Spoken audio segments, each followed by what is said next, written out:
Dans une déclaration, un porte-parole du secrétaire général des Nations Unies a indiqué que cet accord était une étape importante, mais qu'il restait encore beaucoup à faire.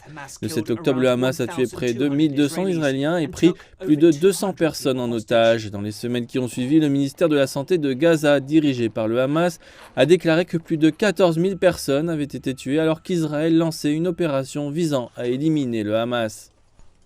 Lors d'une réunion du Conseil de sécurité de l'ONU tenue mercredi, la directrice exécutive de l'UNICEF, Catherine Roussel, a déclaré qu'environ 67% des personnes tuées à Gaza depuis le 7 octobre étaient des femmes et des enfants. Elle a ajouté qu'1 million d'enfants à Gaza étaient actuellement en situation d'insécurité alimentaire.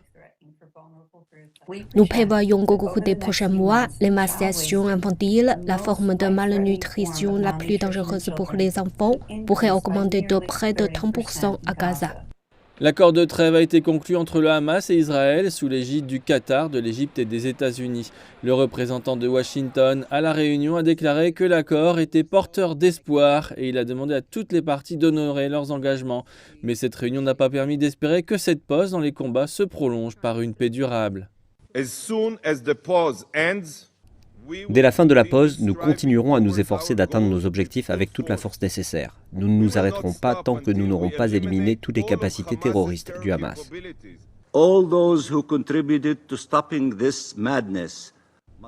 Tous ceux qui ont contribué à mettre fin à cette folie doivent maintenant travailler sans relâche pour garantir une voie à suivre qui évite la reprise de cette agression.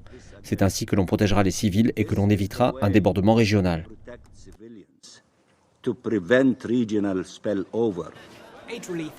Les organisations humanitaires estiment qu'une pause dans les combats n'est pas suffisante pour répondre à l'immense besoin humanitaire à Gaza provoqué par 6 semaines de combat. Les Nations Unies appellent à un cessez-le-feu durable et à la libération immédiate de tous les otages israéliens détenus par le Hamas.